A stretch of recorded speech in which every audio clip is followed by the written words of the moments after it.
It's Monday on Your View. Welcome to the show. I am Morayo Afolabi Brown. As always, I have the ladies with me. Hello, Nima Akasha Zibire. Good morning. How is you? How was your weekend? Beautiful and restful. Congratulations! Award. Let me shine it up because mine is in the car. She asked me to get it. Yes. Thank you, Eloy Awards. We finally got our Eloy. Congratulations to the ladies of you. I wanted to go, but there was a mix-up, so I just decided to chill. My sincere apology to Tewa and the organizers of Eloy. How are you doing? How was your weekend? Anything else?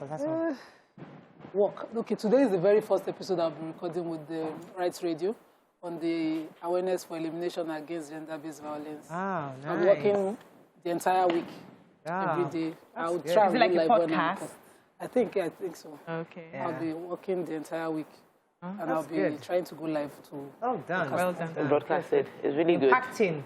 Hello, Tokwe. I'm very, very good. And congratulations to you too. Yes, on your Eloy Awards. Thank you. What category was it? TV personality. Oh, so nice. we didn't. Honestly, this is entirely organic. So that makes it even more interesting because we didn't. None of the ladies solicited for any vote or did anything. It was just people saw it, voted, did it by themselves, raised their awareness by themselves, and so we're grateful for that. I am grateful to God. I've been to everywhere within this Lagos, apart from Nima's zone, and it's been a journey, so I actually need to rest. But I'm the one that went to look for work, so now that I've seen work, I cannot complain. Don't complain. Yes, that's where I am. But I wanted to comment about your glasses. Like, you've really embraced this. At first, you didn't want to wear glasses. Now that you've started wearing glasses. And now wearing colors. Mariah is out taking color every day. We're color matching. You have to be like YK now. You can't have YK on this set. You wear I'm not blue. there. You wear pink. You wear pink. I'm making a very. YK was influenced or something. Yes, That's right. How are you doing? I'm doing great. I'm doing great. It was a restful weekend for me. I had an IG live with one of my life coaches, and we talked about reinventing yourself for success. That's the word. And it was more like sharing stories of failures. So because a lot of people don't like to talk about their failures. Success story is sweet to tell. But at times that you're crying, you're asking God, why me? You need that story because it's the foundation that helps you reinvent. Right. So we leverage on our stories, our experiences, and people were really saying that their lives are changed. So you went through this, wow, we thought it was all rosy for you. And see, everybody has failed. Then I binged on Netflix. I watched a lot of Nigerian movies this weekend, had my ice cream and pizza, and I'm all good. There's this one with RMD that is really nice. I want to watch it. I don't know. I saw it yesterday, yeah. I was talking about it yesterday. I saw it yesterday, but I didn't have time. So I went for it, but I mean, just the word you used, Auntie Betsy Rabo, she started this earlier this year or last year. She had a reinvent. She had one earlier this year, and then she had another one again yesterday. It was really nice because that was the key word. How do you reinvent yourself for the new year? As a woman, what are the things you're doing to reinvent? And it was such a light bulb moment for me because I have been searching for that. What's that thing? But it just dropped in my heart exactly what it was, and it's always been there. But I always you have it. It's there. It's there. But that's why I found this. yes, it because helps I mean, it was a fantastic. It was like a workshop for me. I mean, I was actually literally crying while we were talking, speaking, and I was answering the questions and everything. I was like, Mara, you've always been had there. this. I just never really paid attention to it. So thank you, Auntie Betsy, for please invite that Auntie Betsy. Auntie Betsy, kind of things. Auntie Betsy, we need to reinvent. Please, Auntie Betsy, all of us, let's the invitation be complete next year when we do the next edition. All right, let's go on a quick break. When we come back, we go through the front pages of the paper. Stay with us. We'll be right back.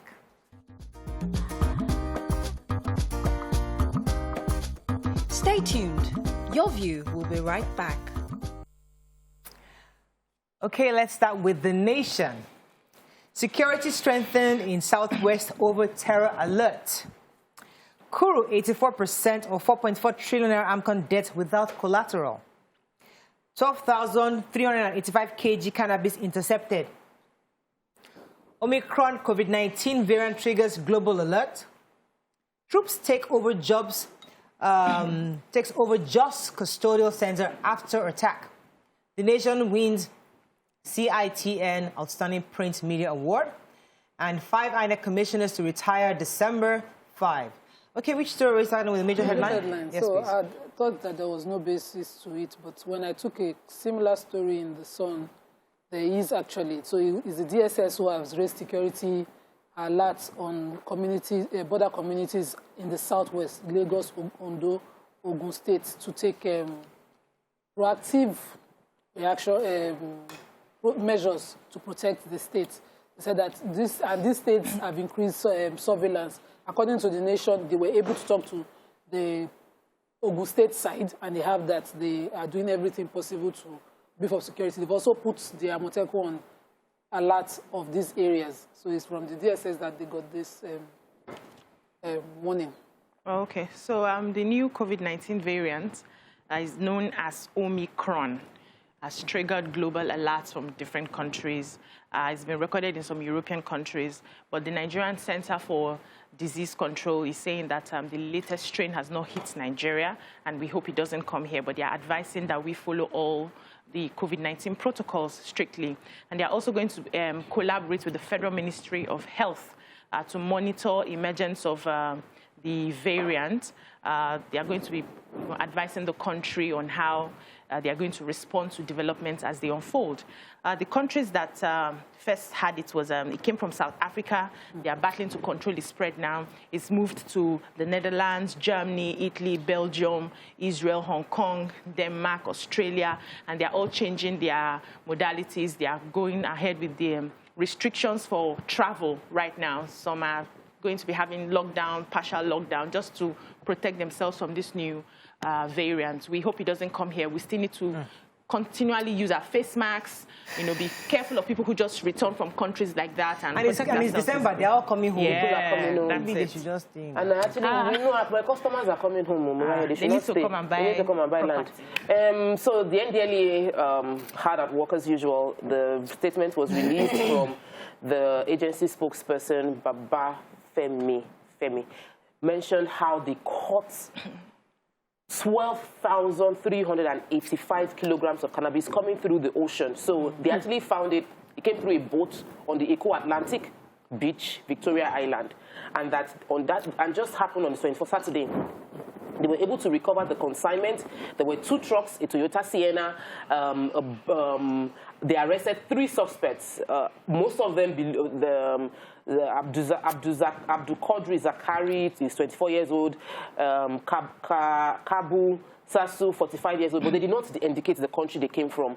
Also, on the 24th of November, they were able to find a woman in Edo, Beatrice Aigbedion. She was found with Rofinol, the cough syrup that we know is being used, codeine cough syrup, Swinol, a lot of all these drugs within the Edo state. So there's a whole lot of work going on, and we keep announcing it so that if anybody watching and you're dealing in these things, just stop, because they will catch you. All right, so AMCON had organized an interactive session which was attended by the MD of AMCON, that's Ahmed Kurum, and it was disclosing that of all 80%, I believe, 84% of the debts had no collateral. So I mean, how did that happen? I mean, so obviously, so they should be able to trace how this happened in the first place. Who are the banks that give out these loans? So as you know, they have the mandates to seize and to try to recoup the money that the government has obviously lost to these debtors. So it was just a report. It was an interactive session to just intimate us on what is going on concerning the debts these major players are owing the government. Okay, moving on quickly now to The Punch. FG bans 91 billionaires. VIPs jets insist on 30 billion naira duties. Motorist commuters grown in Lagos Ibadan gridlock. FG says diversion will only last for 6 days. Grandma ground daughter die hoodlum scoop field attack. Firemen others in Ogun tanker explosion. Nigerians will experience multidimensional suffering with subsidy removal, says PFN. Operatives raid Daniel's hotel, strip guests. Naked ex-governor decries shooting. APC government has failed. We'll lose Ekiti governorship election, says Olujimi. Brain drain. We are exporting our best doctors, says NMA. Ramaphosa visits. Virologists differ on the federal government's list. Delegates for testing on day 2. Okay, let's start with the major headline. Finish the pull through. The federal government has directed our Oga Patapata at Customs, Colonel Amid Ali, to ground 91 private jets belonging to some wealthy Nigerians imported into the country under what they call a temporary import permit that remains temporary forever as they are using it. So to compel them to get their statutory import duties and pay about 30 billion naira into government coffers. That will do a lot to our health sector. Big man, no money. People who have private jets who refuse to fund pay what the they're lifestyle, supposed to pay for. you know, instead of cutting corners. If you can afford the private jet, well, big deal. Just pay for There them. was the human interest story, tragedy at Lafenwa Market in Ogun State yesterday at 4:45 a.m. when a tanker broke one of the axle and, you know, a fuel was, you know, released, spilling. And a few hours later, hoodlums and some traders who had come to open the market just started scooping fuel. And while the police was trying to get them to stop, something happened. You know how hoodlums get. And then the police killed 2 people there and pandemonium just broke out. Everybody was fighting everybody. They burnt down the police van. They said allegedly ignited the fire. A grandmother and her daughter were killed immediately. The shops were razed down, worth billions and millions of naira. And the fire service that came to, you know, rescue were beaten up. Their vehicles were damaged, saying that they did not come on time. And it was just scattered. The person who was narrating the story, I think, is one of the operational commander of the fire service, said that he even escaped his life. Thankfully, he came in a private vehicle and he wasn't wearing the uniforms. If not, they would have, you know, attacked him as well. And I'm wondering, how do we get these hoodlums to understand that the properties that you're damaged, first of all, you complain they came late to solve this problem. Now you have damaged the vehicles. Tomorrow, they won't even have any vehicles to come. Right. We'll still need government money to replace those vehicles. Yeah. We take ourselves back by ourselves. How do we get them to understand that this is not the way to go? Yeah, one step forward. Really, really sad. I was going to take the lockdown. Serious lockdown at Magboro area yesterday.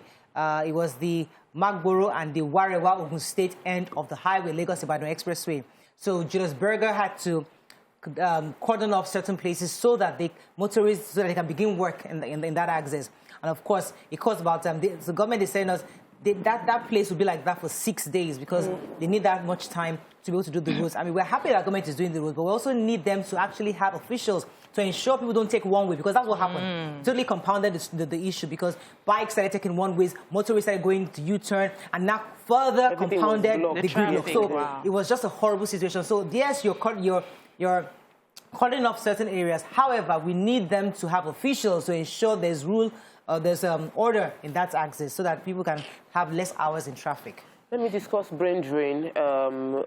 The president of the Nigerian Medical Association, Professor Innocent Uja, likens the brain drain happening to a time bomb, saying that the last census within the UK showed that over 5,700 doctors are practicing, Nigerian doctors are practicing in the UK, said that the issues need to be addressed. The comment by the minister, Dr. Chris Ngige, that medical doctors should be made to sign a bond for 9 years when they train in Nigeria cannot work because there are no jobs and you cannot force people to work. That even if they stay here, they can choose to go and work in other sectors. They can say, okay, you've said doctors cannot travel. We will not practice. We will go and work somewhere else. But the issues should be dealt with, and the issues were enumerated by the non-medical workers, who also said that it's not just doctors that are leaving Nigeria, that non-doctors, other health workers are also leaving, and that we cannot continue to work in this hostile environment, lack of consistent pay, and the lack of, those are the 2 main things that it spoke about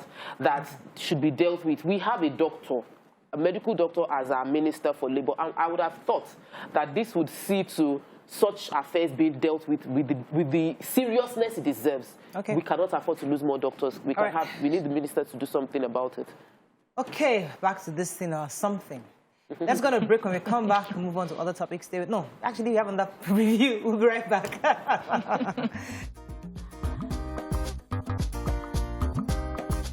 Stay tuned. Your View will be right back.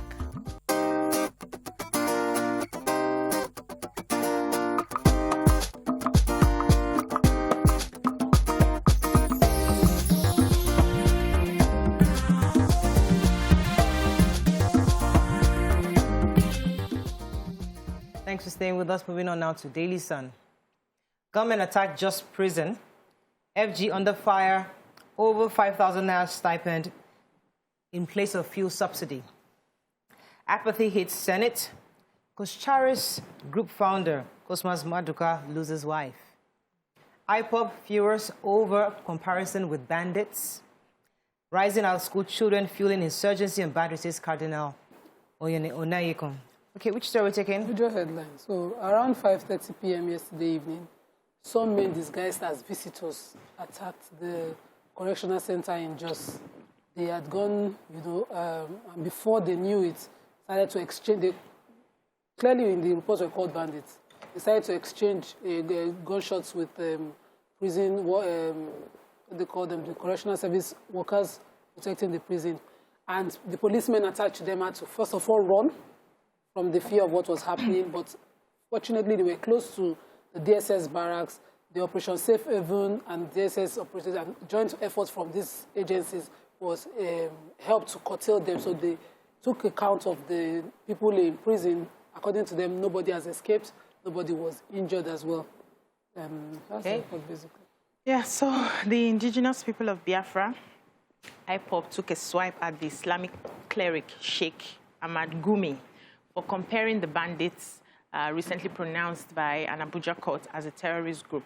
So according to the spokesperson of the group, Ima Powerful, he said that Gumi's comparison is sacrilegious and insanity taken too far. That in fact, he has to point out the similarity between the two groups, that in case Gumi has forgotten, the bandits and the herdsmen are already designated the fourth deadliest terror organization in the world. But IPOB, as a peaceful movement, has maintained its presence in over 100 countries without any form of molestation.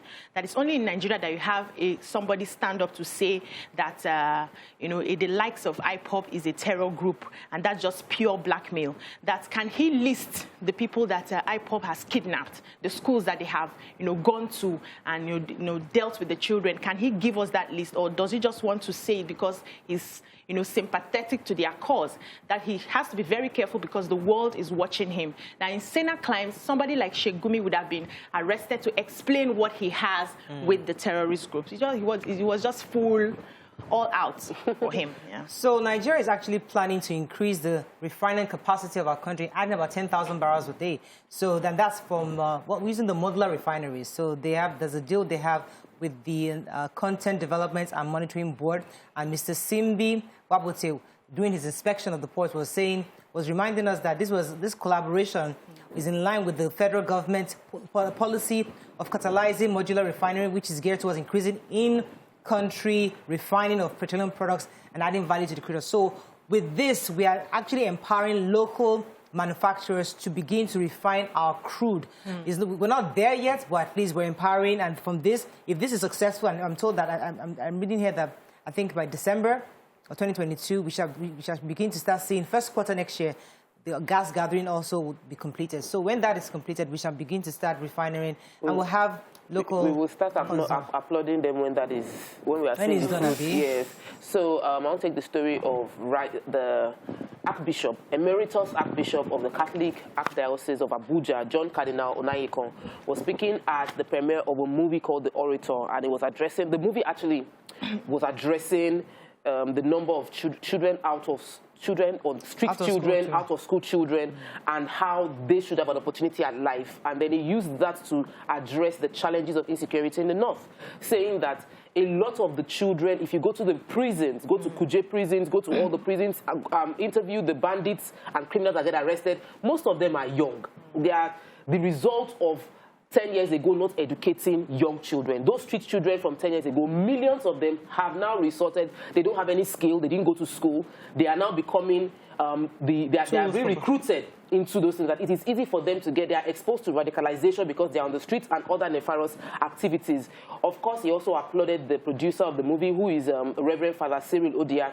And the movie is supposed to showcase the opportunities that can be available to street children, that a street child can also be successful. Life is not only meant for middle-class successful children. Anybody should have that opportunity, and we should address this in 2021. Great. Moving on quickly to Vanguard. Why travel ban won't work, says WHO, NIDs, and NMA. 97 top companies outpace economy's growth rate. Subsidy removal reallocates savings to critical infrastructure. Business leaders tell federal government. Buhari's loans, economic woes may make nation poor and beggarly. Woman allegedly scams lover of 2 million naira with fake pregnancy, birth of triplets in Lagos. Yeah. Tackle Almajiri menace to end insecurity, says Onayekam. And final story of not taking tension in INEC as 5 national commissioners retire next week. Cooking gas stakeholders task AFG on forex price instability. Okay, BC, do you have that human interest story? Who was that? I have Somebody the story, has it, fake yeah. pregnancy. So there's the woman, let me take her name. Ayo Olonda is the person that was extorted. Joy Eze is the name of the girlfriend. So they met, they dated for a short while, and then she said she was pregnant. And that she found out that the pregnancy was triplets.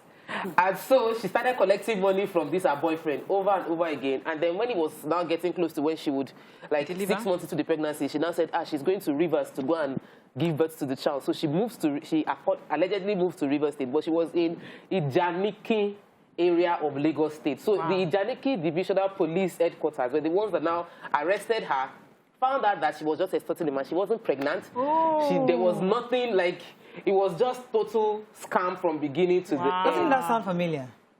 Wow. Oh, very, very familiar. It's a very familiar story. We even got married. We did the introduction. Wow. You know, the time she was coming, she said that the real thing was she sent her money for the naming ceremony in Lagos State. Like, it was not small money. This happened to my brother. Yes. They thought the girl said she had twins, and the whole family all got excited. Yeah, we're expecting twins. And you're spending money. Trying to do bedroom, children's room. We got excited. She's pregnant.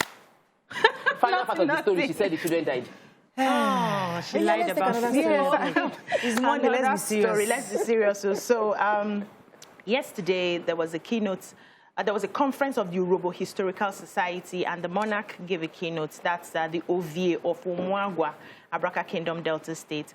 And he was saying that the Buhari-led administration has failed to secure lives and properties of Nigerians. And so he's asking that they should legislate into law the rights of Nigerians to own arms for self-defense. He also said that since the primary purpose of government is to protect the lives and properties of its people, and they have failed, it's important that the people learn how to, defend themselves. And he wanted the government to do whatever it can to expel the foreign Fulanis, who are the ones who are really causing all of these criminalities. And they should not use ECOWAS excuse, to say that because they have ECOWAS negotiations, you can't just expel people from other countries. That they did that when it affected our economic, interest, and they had to close the border. So if the government really wants to expel these foreign nationals that come in and commit crime, they have to do that.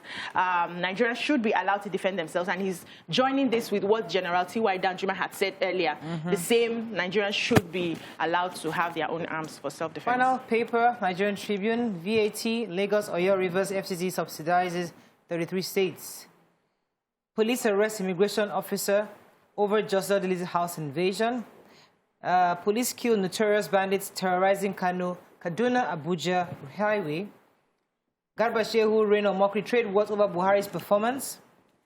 Anxiety in INEC as 5 commissioners exit this week. Okay, which story are we taking? Police arrest.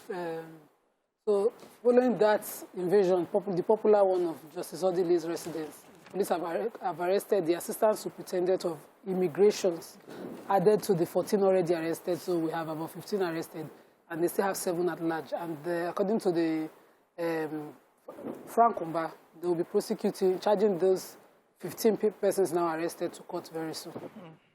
So the VAT is a major story. We cannot overemphasize this was a detailed investigation by the Tribune, collating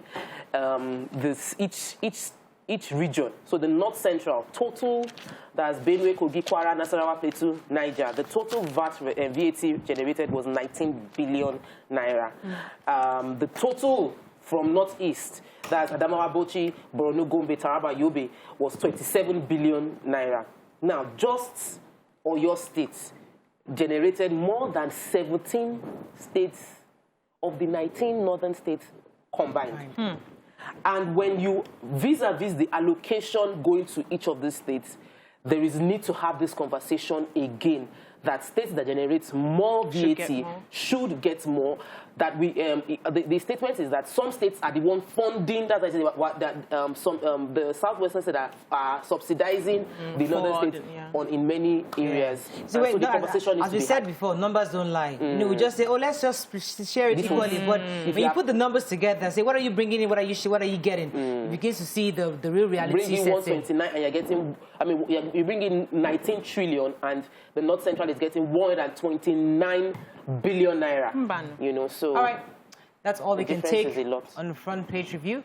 When we return, move on to the hot topic of the day. Stay with us. We'll be right back.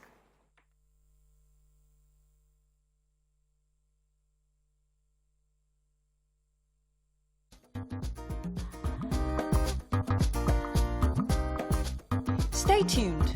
Your View will be right back.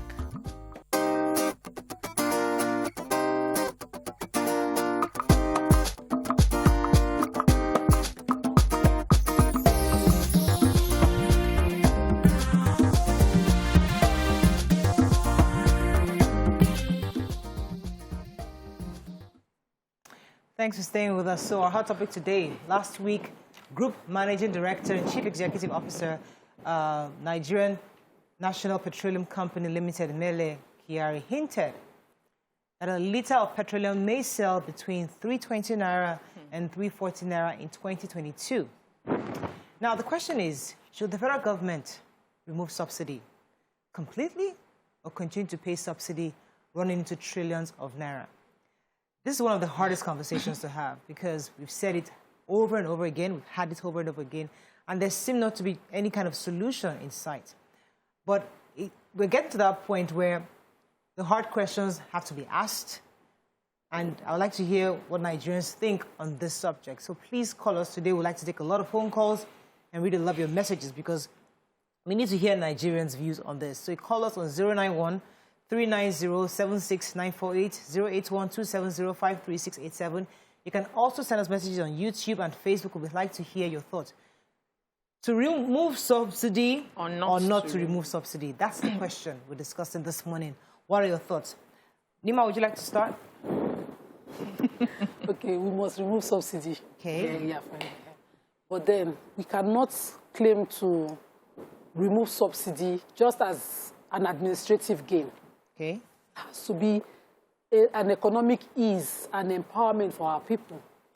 So because we have continued to fail, we cannot find the easy way out for government first without finding the easy way out for people. Since we insist on what God has blessed us with, to sell it and buy it outside, we carry our crude, we refine it, no matter the gain on it. If crude leaves this place and is high in the market, we are selling for 150, whatever we gain, we'll go and spend it, lose it by buying petrol back to our people. And that has been the dynamics for all the generations of leaders who allowed it. At least 15 administrations or so would have seen it, or 9 of them would have seen it. Let's just start with the Obasanjo's era. And we refuse. We found it difficult to do anything about it till today. We are still waiting for one individual to start a refinery so that we can then say there's a private investment refinery here. 4 refineries, Warri, Port Harcourt, the Kaduna and the other one, are there. Moribund, they're not doing anything, they're not productive. Trillions of naira has gone down, nothing. And now is when we want to remove subsidies. So what is going to be the fate of a poor man? Already, with the present state of inflation that we have, it is hard already. We've continued to be prisoners to this dollar exchange, which is what we exchange everything that we sell, purchase, and especially what we buy in, including the petrol that we are bringing in. Right. The rate of dollar too is subsidized.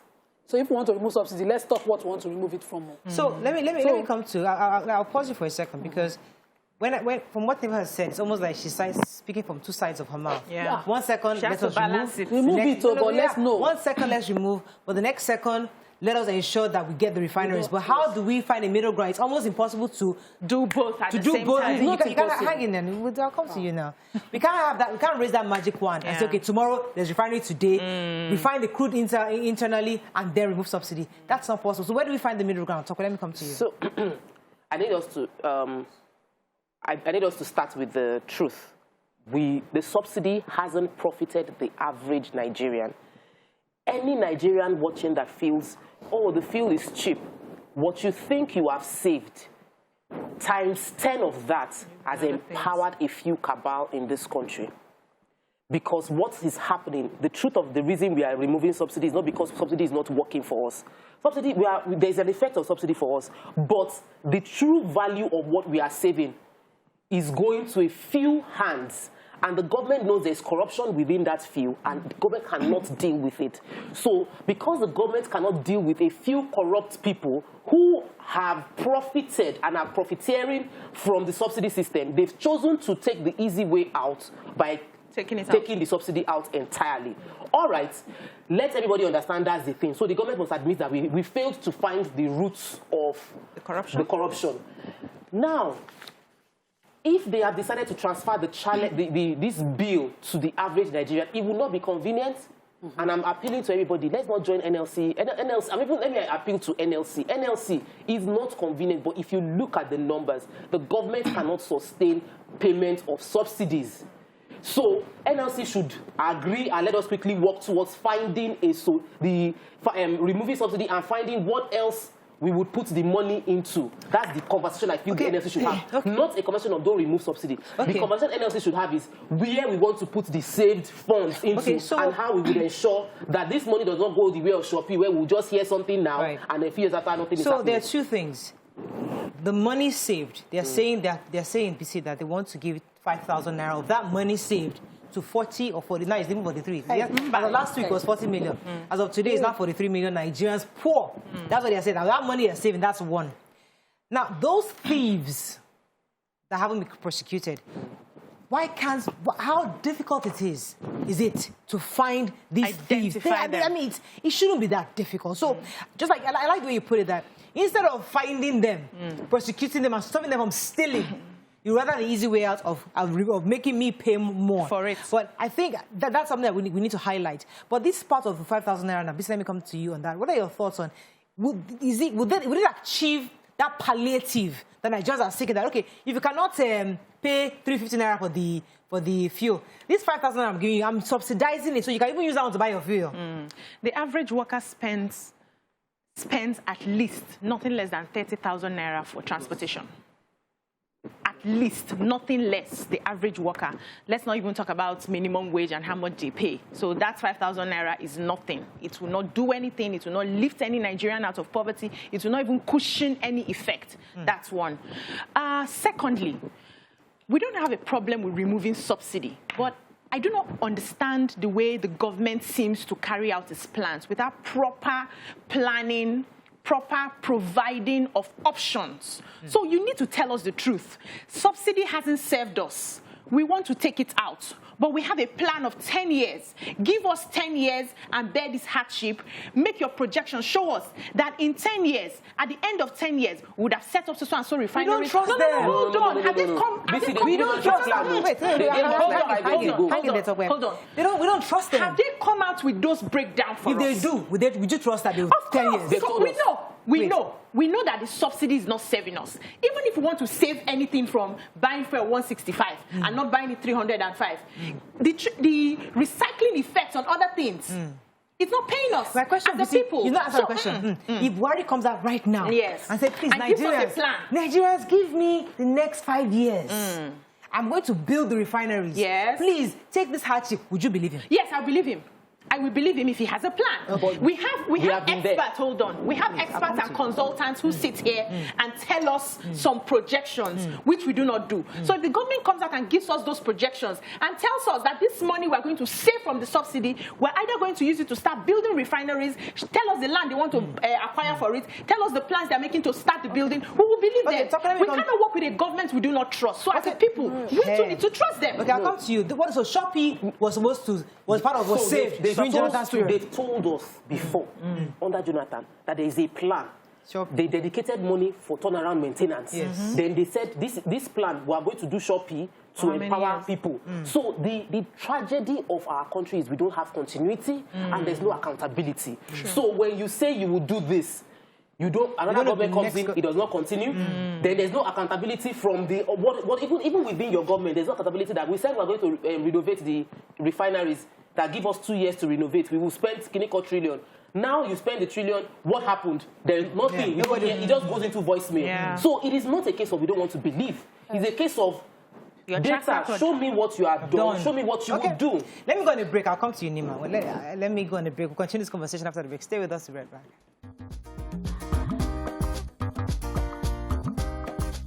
Stay tuned. Your View will be right back.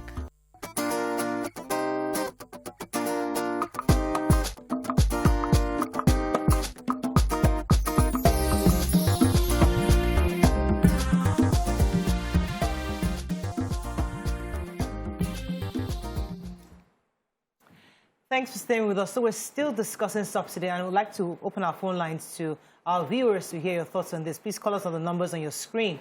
Nima, you're going to say something for the break. I insist that the corruption is not on the side of Nigerians, it's on the side of government. 77 oil firms owe federal government $6.48 billion. I'll break that down. Is $143 million owed as petroleum profit tax, $1 billion as company income taxes, 201 million as education tax, 18.46 million and as VAT, and several other taxes like that broken down, including unremitted gas flare penalties. So we even have that. We flared the gas, we let this add cheap, and then we buy refined gas to augment what we say we don't have. So failure to provide critical infrastructure over the years. So now when we say we want to remove subsidy, remove it. What exactly do you want to do? What's the plan within a number of years? And I don't trust government. Exactly. So you see, carry out the plan. I don't want to go too far. I want to build. I want you to help me in that place where you've landed now. We don't trust government. They have failed before. Because we can all list out all the errors. But where we are today, how do we move forward? I'd like you to go ahead. Good. So as we are now, yes, every government come with one plan. And this one, I thought they would do it, but since they have failed us, we are moving. Let's be looking at 2023 already. Let's have a plan. Let these ones not bother removing subsidies. They don't have the power to. Let's have an election. Let somebody that will give us a plan on when I remove subsidy. This is what I would be saving. That for 5,000 now, if we calculate, they say it's over trillion. So 2.3 trillion. That will be removing. So this amount of money that I will be saving, I might need to borrow this amount of money to make it up and have 6 refineries in 6 geopolitical zones areas of the country, especially areas where crude is easily accessed. When it's refined, sold to the people at so amount of the profit, that eases a lot of things within, because we are not dealing with this petrodollar thing. But if you cannot give us that... So the only difference between that conversation and this conversation is that trust. Because at that moment, you still pay your 300. Because if these people at that moment, you still pay maybe 500. Let me finish, Nima. At that moment, in 2023, that person will still pay, for example, 500 naira per litre. But we will still go ahead and pay that 500 naira per litre because we are trusting him. So the only difference is trust. No. In the immediate, when he removes subsidy, prior to when this plan, that we see that they must execute. And there are a lot of grounds for gross misconduct, but we don't have a say. We don't have a national assembly. Wait, I'm not trying to understand. If we remove subsidy, within a 2-year period, nobody will be buying fuel for 500. You can't buy what you have. You are paying cost of importation. Today is January. Today is January 2023. Yes. No, May 2023. I have won election. I'm President Murayo, right? 2023, I have won presidency. My first speech is that I am removing subsidy today. January, May 2023. I'm removing subsidy today, and trust me that in the next 2 years, I will be... So between this year and the second year, you pay 500 naira per litre. And is Nima now willing to pay that 500 naira per litre? Why not? When I can see because you are trusting. So again, the difference between that conversation and this conversation is trust. It's trust. So that landed me to my point of a plan. That you're supposed to project a plan, but now Nima is telling us that you do not trust this particular government. This was not trust. The trust is not just based on emotion; it's based on antecedents. These people don't have to plan. So you can't think that the next president will have this. No, hold on. What makes you think that the next one will be trustworthy? Wait, I'll let you explain. Let me take this call. Okay. Raji is holding. Good morning, Raji. Are you there? Hello, Raji. Are you there? Oh, Raji knows it. Let me come. Go ahead. Let Nima finish that. Yeah. So this government, when they came in, insisted that subsidy was removed some time back. They insisted, and we supported it. We said it's laudable. They removed subsidy. They then came back. They said they were doing an exchange something.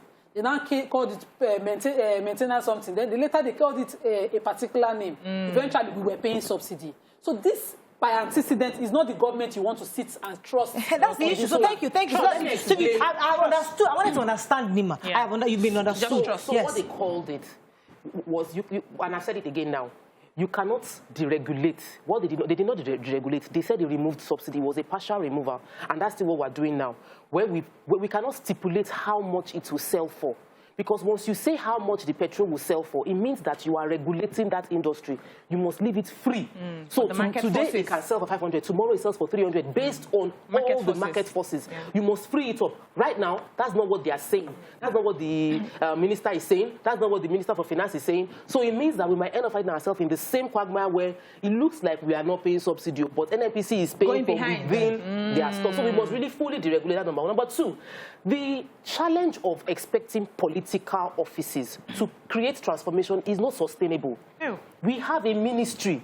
The ministry, the permanent secretaries, they are there year in, year out, regardless of any political office holder. And we must begin to hold those people accountable. Because what happens is, when you do your forensic audits, you call the minister. The minister will say, I was not the one in charge when this thing happened. The new one will say, yes, political statement. It was not me. So the accountability needs to come from permanent secretaries, directors in the ministries, and they should be the one held accountable to drive whatever change. Let me take this power call. will always change hands every 4 years. Good morning. Are you there? Thanks for calling. I have a call. Mr. Sampson. Hello, Mr. Sampson. Are you there? Our phone lines. I think something's wrong with the phone line. Yes. Okay. Mr. Are you there? Hello, Mr. Sampson. Please listen to me, not the TV. Are you there? We can get so yes, I wanted Nigerians to also understand the long-term benefits of removing. Good morning, Mr. Sampson. Yeah, good morning. Go ahead, please. Okay, please, my contribution is this. I want the government, probably to do their research and check how much it can cost to fix our refineries. The one you want. The one you want. It cannot be. You can't fix that one. They should compare it together with the amount they said they are going to spend. And giving 5,000 naira to give the youth, to give the poor, to alleviate this subsidy they want to remove. Because from the look of things, you see that a lot of people, a lot of them don't know what it means when you say you're removing the subsidy and you don't have a proper plan for the Nigerians. All right. Thank you, Samson. I'm hearing plan. Go ahead, BC. The plan, we're back to the plan. But I wanted us Nigerians to understand the long-term benefits of removing subsidy. Over the years, we've seen that a lot of private investors who really are interested in this are not able to get into the market. They are not able to play in that market because of this subsidy there, that subsidy there, policies changing back and forth. Nobody wants to put money where they do not have control that they will get their money back. So if we take out this subsidy, Nigerians will suffer it in terms of buying fuel, and it will still go trickle down into other plants. Transportation would increase, food items would increase, and all that. If we can suffer it a bit and allow these private investors come in, it will not become like telecoms, where your telecom companies, where there's now competition and market forces determine, and over time they are able to control their markets, make their money, and it reduces. So it keeps going up and down till we get to that point. But it's going to take a process, and it's going to take years. It's not something that, like you said, just wave a magic wand and it's done. Are we willing to go through this process? Yeah, so that process is, Nigerians don't want to go through that, because, in fact, NLC, I'm waiting for NLC to come and carry their placard. So my issue now is, for me, don't you think that if we, the same way we're licensing Nigerians to become farmers, to become, what's the other one? Why can't we begin to license more people to have modular refineries across the country? So, let us totally empower as many Nigerians as possible to have this, so that we can have producing food. Explained. is what answer that question. Is the challenge people are having with the power sector. Because when you regulate an industry, investments will reduce in that industry because people don't trust how policy changes might affect their bottom line. So we haven't been able to have as much investment come into. There are many approvals for refineries, but how many of those approved? No, they've gotten the approvals, are actually bringing in the funds. The money isn't coming in because when I bring in the money, I don't want you to tell me that I can only sell my fuel for 300 naira. When it's costing me 500 naira to produce the fuel, even within Nigeria, Nima, the truth is the fact that you produce here does not mean that it's going to be very, very cheap at all. It just means that you're not paying the freight cost of importing it in. Fantastic point. So, and that alone is huge. But because each crude that you're buying is valued in dollars, the crude comes to you, even in Nigeria, in dollars because that's the value. The machinery you're going to even use to provide it. It's a case of you don't pay the freight of bringing it in. That's number one. Number two is, until it is totally free, people will not put their money there. I need to be known that I want to do my business. You don't regulate how much tomato goes for. If I plant tomato and it's costing me 500 naira to bring it to Lagos, I sell for 600. Do you understand? Nobody is putting it in place. Regulation is disaster happening to anybody. No. Let me explain. Not price regulation. The bottom line of this conversation that we are having is the hardship that the poor common man is suffering. Oh, yes. If you give any businessman a free market, all he will focus on is profit. No, but in the West Africa, we are still the cheapest. We are the cheapest. We buy petrol cheapest in entire West Africa. Yes. That's the truth. See, it's expensive even if you cross border. It's expensive. This dollar for which petroleum products petrol is brought in, we still try to assist the dollar to save naira. I don't understand. We subsidize that. Is it that everything we do we don't see the end that is not in favor of us, or we don't love ourselves enough? Everything we do favors investors outside foreign countries and foreign currencies. Nothing works for us here. If we build a refinery for Nigerians here, we remove the cost of building refinery. We can't be building by refining. Nima, you're using a foreign phone. Are you not using a foreign phone? Exactly. Yeah. I'm not using No. It was made in Nigeria. No. So those are going to Nigeria. So, listen, we can't run away from that. Let me go in a quick break. When we come back, we'll continue this conversation. Stay with us. It's not a different matter. Stay with us. It's all connected. When we make we'll be right back. Watch me, I'll be the first. Stay tuned. Your View will be right back.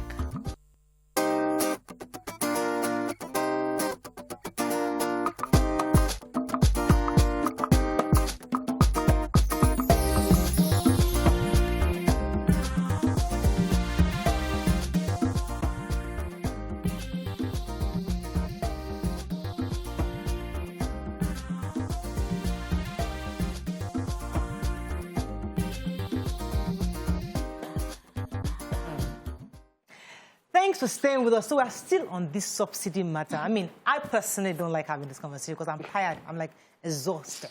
But going by what Nima said, I want to be sure I understand because someone tried to explain to me. So, for example, in America, if you buy a bag of cashew nuts, you can pay like $5-6 because cashew is not something that is easily. I mean, I think I'm not sure if it's produced in America, but it's something that they import. So you pay for about $6-7 for a bag of cashew nuts. But in Nigeria, you can buy a bottle for 2,000 naira bottle because it's cheap. We have it here. So what you're saying is that we don't need to value this oil, this cashew nut, internationally valued because it's our own. So if I can buy cashew nuts for 2,000 naira here, and America, that same bottle is going to sell 6,000 naira. I'm saying that because I own crude here, don't value it at $50 per barrel. Value it at 20 naira or 10 because it is ours. That's what you're saying, right? But you're saying it should be valued internationally because, but we're saying don't even export it. Don't sell our cashew outside. You can sell our crude here within us. We can afford it amongst us. That's what you're saying. Prices. We can refine it here and we now sell finished products.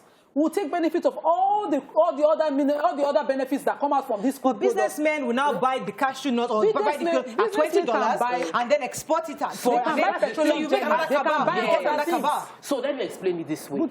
Our major foreign exchange earner, what gives Nigeria value in the international market is crude oil. And it is because this dollar-rated in produce gives us, we have it in abundance. So as long as we have crude oil and it brings us dollars, we can be reckoned with on the international stage.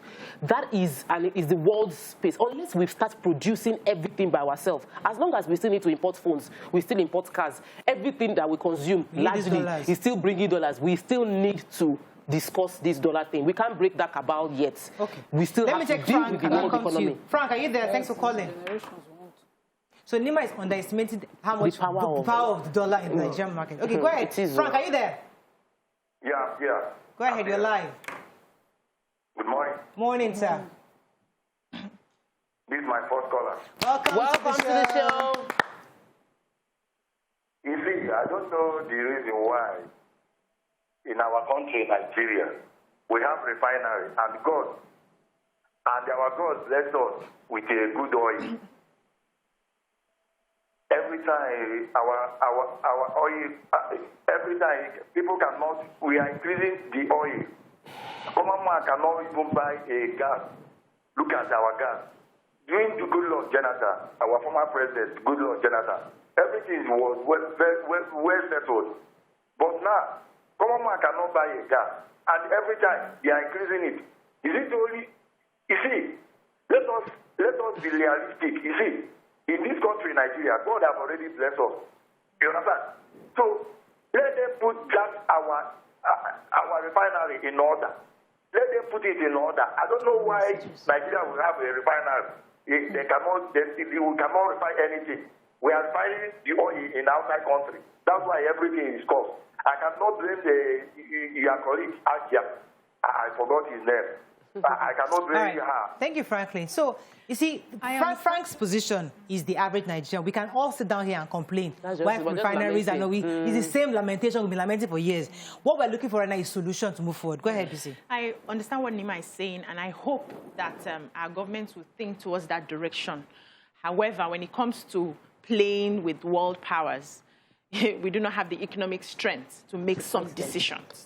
So, no, see now, it's a process. And also because we do not have the political will to stand by ourselves and say, these international people, we don't need you. Because we know we need them. We still go cap in hand to get loans for everything, almost everything that we do. So we can't just stand and say, let's use Naira, because then we are telling them face to face that we are not with you anymore. They still run the market. And I think that's where the dilemma is. But this is simple economics for me, which I understand that if there are a lot of suppliers in the market, which is what government not putting the market prices would do for this industry, we have more suppliers, then the consumers will choose which suppliers to buy from depending on the prices. Now the consumers will now have the opportunity to determine the prices using market forces. But if we still have just a few people, everybody's waiting for Dangote now, Dangote, and we think that when he finishes everything and he starts selling to us, that he will sell at a loss, it's not going to happen. He still will have monopoly in the market, which he already has in some other, parts of the business. So when we work towards ensuring that a lot more Nigerians invest in this industry, it's for the long term, so that it becomes a sort of market where you determine who you want to buy from. Let's take a deep dive into what Nima had said earlier. So let's imagine, right? Let's even assume, for example, that this we use this plan of let us value the crude based on our own Naira, right? Yeah. And then we lose all the dollars that are coming in. So we don't have enough dollars to buy champagne, buy the dollars to buy the cars. We don't have all this. And we now, the reality of how much dollar we truly have based on this new formation, maybe it will help us, force us to begin to look within. Inwards, yeah. Maybe the false assumption that we have dollars coming in because of this crude is the problem we have. So if we go this route, we know, okay, actually we only have $1 million from every other source coming to Nigeria. This $1 million, what can we use it for? Let's begin to now use our cereal. Let's start producing inward. Let's start using our raw materials, our cocoa, others to begin to produce within. Maybe that will help us. We need to force Nigerians to look within. Because we belong to international organizations like OPEC, we can continue to do business internationally. We have enough crude that we can export, and we can insist that the one consumed here, we can be refined here and controlled by government for our people. That's what I'm saying, no. So you can earn the dollar you are looking for by exporting some of it, your own finished products, or willingly selling your products, your crudes to some countries. And that takes care of your dollar and wala exchange. Why you take care of your people? What you're doing now is insisting on feeding outside without worrying about how you can eat what is happening inside. A businessman like Mr. John will therefore buy within Nigeria and export, and then he's making money. In the olden days when we had the 4 refineries, products were taken to those refineries, prices were controlled. Nobody was using the price of dollar outside to insist that that's how they buy. They used to produce oil. And who says we cannot reach a deal with Dangote and say, okay, now crude is taken here. We will not use dollar as the standard here. We will be giving to you at this price. This is how much, and reach provide a policy that eases life for our people. Why are we insisting? It's only the way Oyibo people see it that we must see it. Okay, come to you. One of the ways to Let me take Fawaz and I'll come to you. Fawaz, are you there from Sokoto? I'm there. You're live. Go ahead, please. Go ahead. Go ahead, very clearly. Go ahead, please. All right, thank you. You see, this issue, we have to look at it from 2 perspectives. From an economic point of view, it's very, very glaring that we have no choice rather than to abort this issue of fuel subsidy. But the other aspect is human aspect. You know, there is going to be a lot of, we are already in a very, very serious problems in terms of buying power of Nigerians, common Nigerians. You made one example earlier on that we are still buying less compared to other West African countries, but we can't just make that comparison. Look at what the president also said some times ago, that it doesn't make sense for fuel price to be cheaper in Nigeria compared to Saudi Arabia. It doesn't make sense because you cannot compare the buying power of those people over there with Nigerians. So let's use our own situation. So government has to be very, very careful in the reality is that we just have to remove fuel subsidy, but there has to be a kind of cushioning effect in order to... So thank you, Fawaz. Take us to this cushioning effect. Please. Because you see, this money thing is my industry. The challenges of our economy is huge. And many times when we cannot talk about this thing and just talk about it in isolation. We have to deal with it like we understand the numbers and how it plays with international markets. This crude oil we're talking about is being phased out around the world. Yes. We'll soon be drinking it. Yes. No, but there's a timeline for when they will no longer buy crude oil. So as long as we are not, we're thinking... That's where we're going to go back to Toponima's plan. We're thinking... So I'm saying that our government must have, because we've signed all of these things. We want to go and borrow money. Our president just went to COP26. We want to borrow money and we're promising that we will stop emission, which means we also need to start phasing out crude cars as well.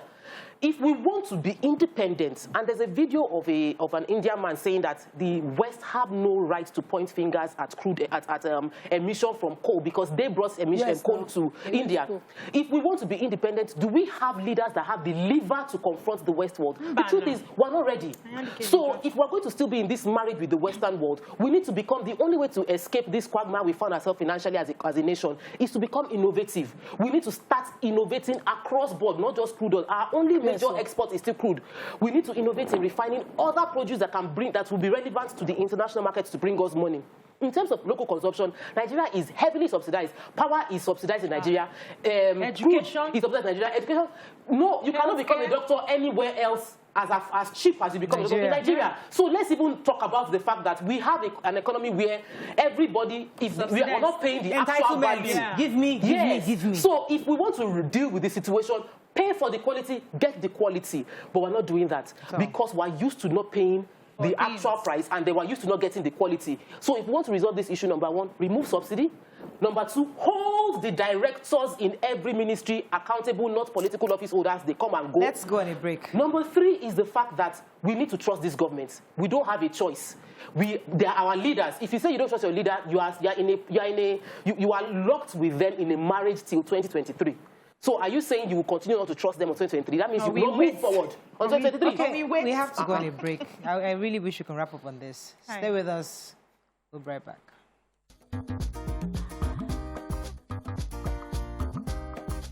Stay tuned. Your View will be right back.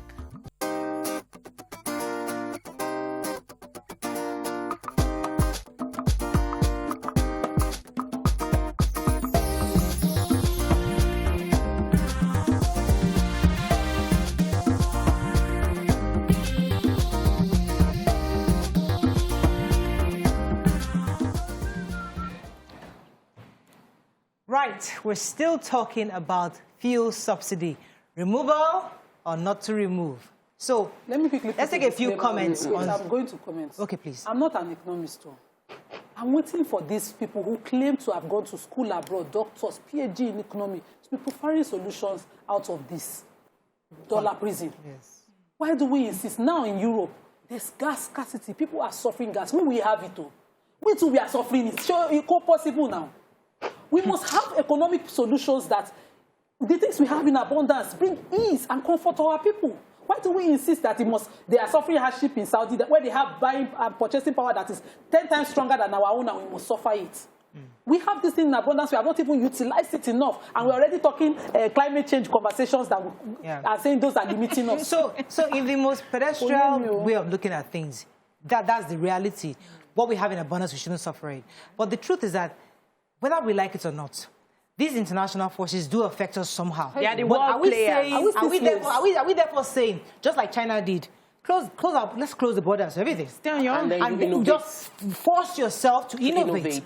So now, do we have a political will to do that? That's one. You Nigerians that go and buy sausage abroad, ordinary tissue. Wait, tissue you bring from UK. Yes, you cannot use body soap from Nigeria. So those of you that you have NU as fair, to the point where it's only international products that you take, how would those ones be willing? No. Or would that carry placard and say, no, you must leave subsidy? But even the government, how did you speak that? The government says NU as fair. So if you tell us to tighten our belt, you have to tighten your belt. So we are sure that you're not going behind to import things for your luxury. Because our president is still going abroad for medical situations. So he's paying pounds sterling too. Let me take. Okay, says it's amazing how people want to listen to themselves on radio and TV and they call him.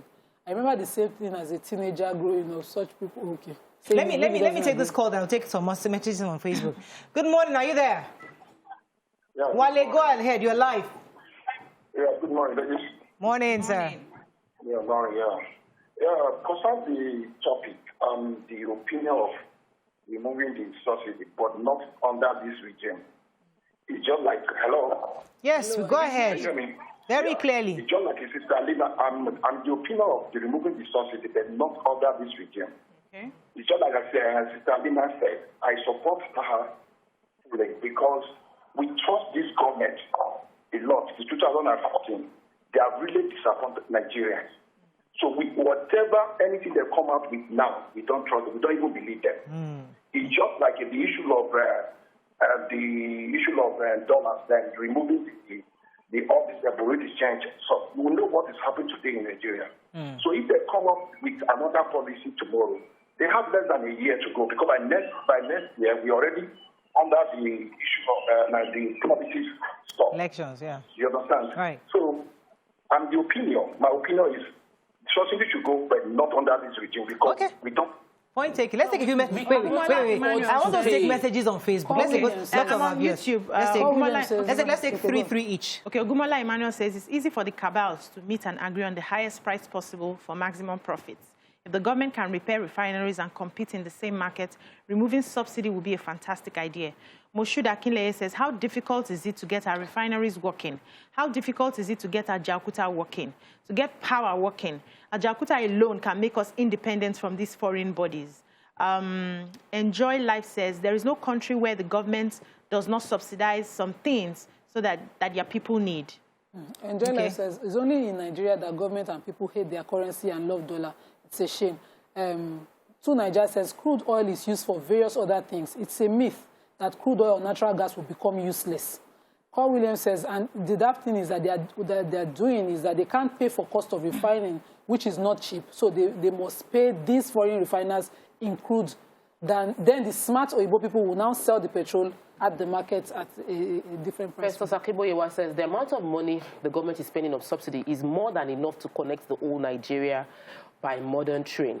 He also mentioned how many investors would leave UK, where a litre of fuel is about 1 pound 50 pence, to invest in Nigeria, where a litre of oil is less than 20 pence? Building refinery is capital intensive. That's left to private companies in developed countries. Oladapo Olaboyiwa says, ladies, we are not sincere with ourselves in Nigeria. We have all the resources to be the greatest country in the world, but we have problems with human resources. I can't trust our leaders for anything. If they want to do well, as a good leader should do it, is trusting this government that has brought us where we have. Even the refinery that this guy is built, Dangote, is it naira? Is it to build or dollars? It's dollars. So we have to. The numbers don't lie. When we begin to put numbers to this, we realize we now see how the trajectory really comes through. Let me take this call. Raji from Finland. Good morning, Raji. Are you there? Good morning. Yeah. You're live. Go ahead, please. Yeah, I'm a first-time caller. Welcome to the show. Yeah, I do enjoy your program, and Thank you. Most of the Nigeria problem. But thank you, sir. Better still, I would like to give you a background. Hello? Yes, we can hear you. Go ahead. Yeah, I would like to give you a background of Nigeria problem. The first thing is we don't love each other. There is no love in that country until this rent seekers, I call them rent seekers, until they see a common man on the street like them. The 30,000 minimum wage they are paying, is it the same they are earning too? Are they earning the same thing? This new package of 5,000 naira, are they into that package as well? No, because they are not affected. When Buhari came in, I was in Nigeria then, 2015. I fought with a friend to allow this man to come in. He's going to do us better. Down the lane, just look at it. When he came in, he said there is nothing like subsidy. Again, as he has said, he promised a lot of promises that he gave to us. How many of it have been accomplished until this moment? So, Nigerians, like Awolowo said, you are going to fight for yourself. Many people have left that country not because they hate Nigeria. You begin to talk about patriotism. How patriotic are they on that suit? How patriotic are they? Right. A friend of mine is a director. He just left Nigeria. Just yesterday. Oh, thank you very much, Mr. Messages. Now, let me group this conversation because I want us to really drive this conversation home. So a few things have been said. Plan A, leave it status quo, and let's leave it at status quo, right? We will continue to pay trillions of subsidy, and we are paying X amount of naira per litre, 145 naira per litre. Plan B is remove the subsidy, give poor Nigerians, 43 million Nigerians, 5,000 naira. The third plan is don't even worry about the international. No, you can actually produce the crude locally, reserve some for Nigerian, for us, refine it for our own market, sell some abroad a bit to retain some of the dollars that we have, right? And therefore, so we're now using naira to sell the crude. That's plan C. Now, in this plan B, I want us to go back to what the government is trying to do with this 5,000 naira. Let us go back to the government's plan. This 5,000 naira, this is 2.3 trillion they hope to save, in the year. How else can it be utilized, or how else could we, as a people, benefit from it? Because I think I discussed it last week, where I said, if I were in the government's shoes, I would be reluctant sometimes, and I understand their reluctance in building certain things, because you know that Nigerians, politics will play in, or not in politics, with the people factor, coming where a few people would now take this money, and before you know it, the average man will not see the benefits. Maybe that's what happened to Shopee. Maybe that's why they now said, no, let me just spread the money so that these Nigerians will get it. But we're saying that's still consumption. We need something that will be more beneficial. Long term. What kind of projects should our government begin to consider rather than this 5,000 naira distribution? So our government is our major problem because the government is still made up of we the people. Yeah. The corruption you are talking about, you are finding it difficult to handle. If you look through your system, the people carrying out that corruption are sitting down with you. They are in that table, on that table, making those plans. They are the ones that send their proxies and get slots for all of these things. They are the ones. And most of the time, you know them. But because you are looking to get elected next time, you close your eyes. And then you are shouting corruption, corruption, when you know the people that are carrying out that corruption. So we need to be real. We need to be true. If you want to solve this problem, you need to clean out the system. The government will not tell me they don't know the cabals that are, siphoning this subsidy and all that. These 5,000 naira, they begin to share. I'm telling you some slots. People have mentioned names already. There was a state recently that we saw that they were paying babies that were not born already. Salaries. Yes, I read it in the papers. Then people are still collecting salaries. We know these people already. They are in the government. It's systemic failure. It's systemic failure and our inability to prosecute people who commit these crimes is a crime. So we do not see it as a crime because it affects your people. So you want to protect them. Also, let me take this call from Paul. He's been holding for a while. Paul, are you there? From Abia State. Good morning. Good morning, sir. You're live. How are you? Very good. What I want to say is that our country is highly corrupt.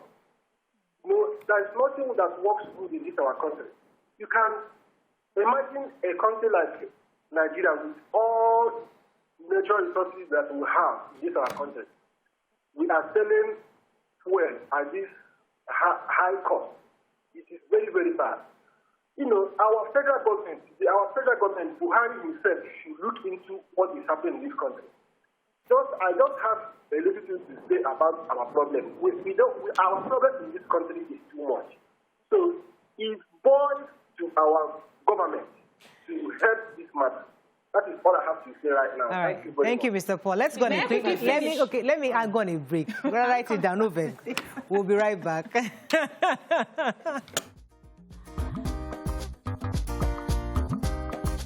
Stay tuned. Your View will be right back.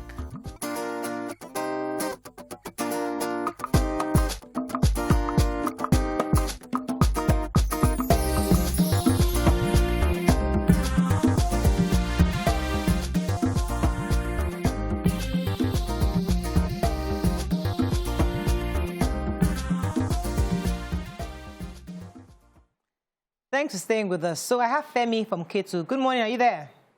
Yeah, sure. Yes, I'm here. You're live. Go ahead, please. Yeah. My contribution, I really like the direction you are going. You are asking Nigerians to give solutions. We are already here, and we've been discussing this for almost like 20 years of the PNC show business. So my take is just simple. We have to be very, very creative. These politicians are going to remain with us unless we know how to deal with them. Mr. Femi? Oh, sugar. I really wanted to hear him. May I quickly finish what I wanted to say? One of the reasons or one of the problems we have is that government is still directly involved in this. Government has no business doing business all over the world.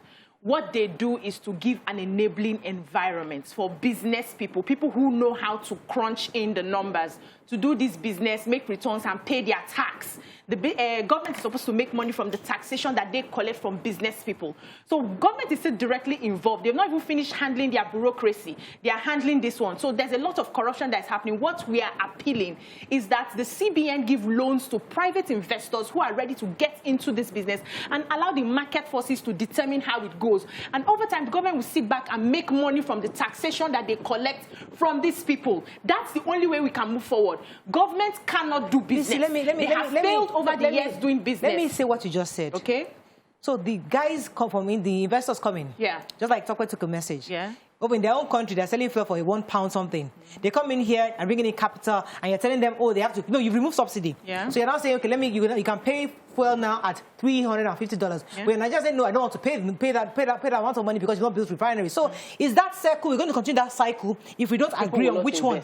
Nobody wants to invest in that kind of stuff. That is what I'm saying. So when you open it to private investors and give them an enabling environment, of course you can control certain, have some policies, regulate it in a way, but not regulating the market prices. This is just not paying the price. They will pay. So they need it, they will pay. Let's put the numbers out there. the postulation is that we might be spending as much as 7 billion naira paying subsidies next year. We don't have the money. This year we borrowed money to pay subsidies. We are indebting ourselves to pay subsidies. So the fact that we are thinking subsidies an option is no longer an option. It cannot work. We cannot borrow money to subsidize, and then the money is going into private pockets. So let's put that on one side. Infrastructure. Now, the 5,000 naira which you asked for is going to be costing almost another 5 billion. So I don't understand how we are thinking. So we are trying to save 7 billion, then we will now spend 5 billion. No, let me read. I read an article in Vanguard. I think it was saying that what we pay, we pay 1.8 trillion annually, according to them. But that comes back to the trust issue that Nima said earlier. Says that we're replacing it with the 2.4 trillion. So we are not every 1.8 million is what we actually spend per year. But from this 5,000 naira, it's more. It shows that there's the remaining one. No, you're not getting the point. It shows that there's somebody's fooling somebody. If I'm paying 1.8 million and they're not paying 2.8, so somebody wants to take money somewhere. Let me quote this. So we cannot do the 5,000. Life with Fun says, who destroyed the naira value in the world market? Every country tried to build and strengthen their currency, but because of tiffy, they destroyed the currency in our own. We insist that no, there's a world order, there's a this, that, all these things, and we insist on following that world order, even if it's our own detriment. Let's leave crude as the example and use cassava, because me and Tokwe behind the scene, we're arguing about cashew and all of that. We are the one that own cashew. But because it's expensive abroad, that's how much we must buy it. I prefer that market than here because of profitability. And you say you won't regulate capitalism.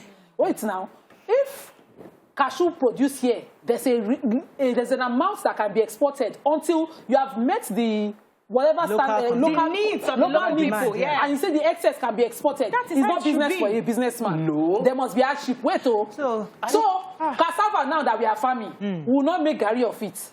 We'll say gari must be imported. So I don't understand again. This is I understand Nima. Nima is talking patriotism, government policy. I am talking business. Yes. I am talking business. I'm an investor. I am putting millions of naira into an investment. I am farming cashew. Government policy should not come and tell me that I must sell my cashew within Nigeria. So that's the problem, Tokwe.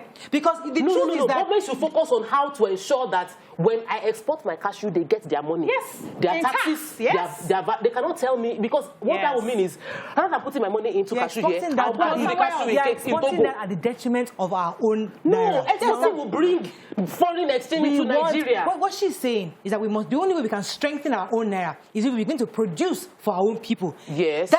So we the people, then you pay me in dollars. Also must be able to pay me the value of dollars in naira. We the people must be able to close our eyes to that international profit we hope to make and say, you know what, they're only locking in here. Okay, so because if we don't do that, you see, and it goes back to what I've been saying, that this one that we're doing democracy of, we are going by the rule of law. We fast-tracked this whole rule of law thing. Sometimes we need to step back 30 years. Go back to the United States where they were hanging Nigeria, where they were hanging Americans, when they were doing firing squad. We need to step back because we've gone way too far. Sometimes where we are right now, I know you don't agree with this, where we are right now, we need to go back and say, look, we need something very draconian and direct. So the problem that I see here is because the suppliers like Tope and Hakashu now are few, that's why we have a problem. But if you open the market and have more people get into cashew, if she decides they will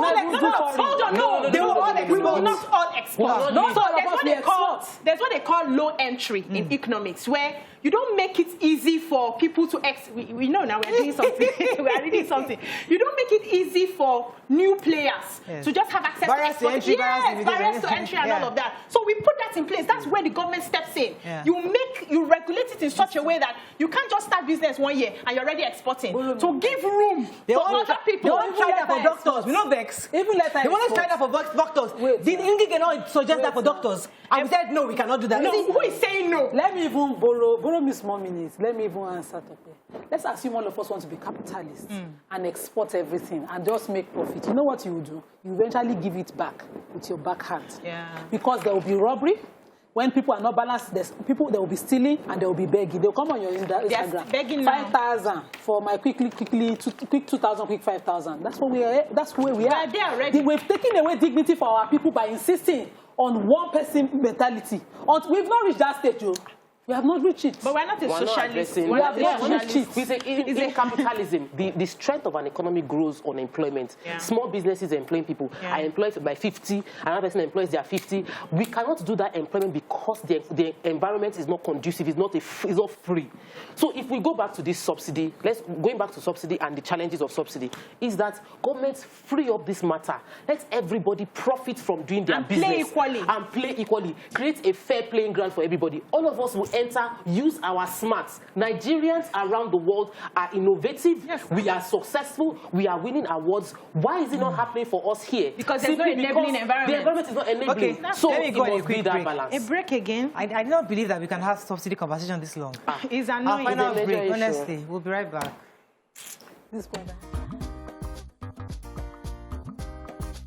Stay tuned.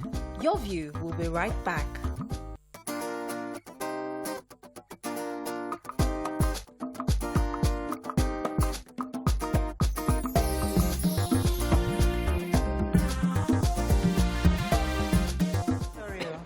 Has finished. Well, unfortunately, that's all we can take on the show. We have to wrap up now. But I think the real crux of this conversation is that the subsidy removal is necessary, and I think all Nigerians agree. But how it is removed, when it is removed, and by whom it is removed is the issue.